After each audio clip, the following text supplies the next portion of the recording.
there's an answer to that too, as far as I can tell, and I got this partly from reading Jean Piaget. So imagine that here's how you should act.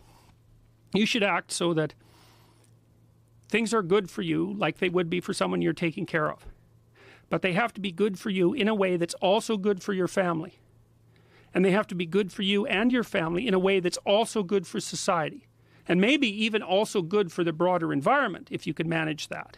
So it's balanced at all those levels, and then that has to be good for you and your family and society and the world right now and next week and next month and a year from now and 10 years from now. And so it's this harmonious balancing of multiple layers of being simultaneously, and that's a Darwinian reality, I would say.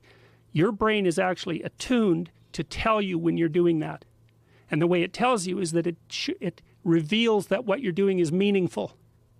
That's the sign that and your nervous system is adapted to do this. It's adapted to exist, I would say, on the edge between order and chaos. And chaos is where things are so complex you can't handle it, and order is where things are so rigid that it's too restrictive. In between that, there's a place that's meaningful, where you're partly stabilized and partly curious, and you're operating in a manner that increases your scope of knowledge. So you're inquiring and growing, and at the same time you're stabilizing and renewing you, your family, society, nature, now, next week, next month, and next year. And when you have an intimation of meaning, then you know you're there. And I can give you an existential demonstration of that. So imagine that each of these levels of existence, the way I just laid them out, are like patterns. They're patterns within patterns within patterns within patterns, and there's a way of making all that harmonious. That's what music models. That's why music is so meaningful.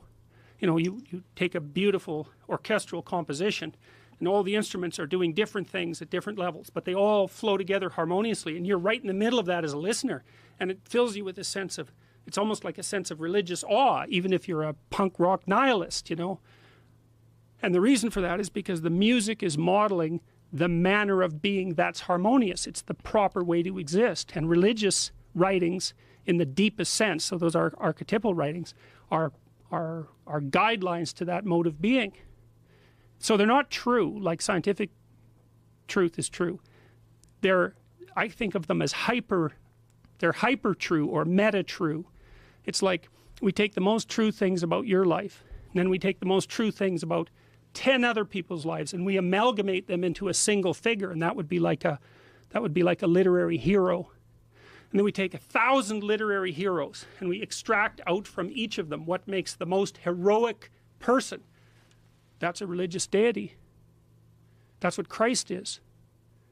He's a meta hero, and that sits at the bottom of Western civilization. And his archetypal mode of being is true speech. That's the fundamental idea of Western civilization, and it's right.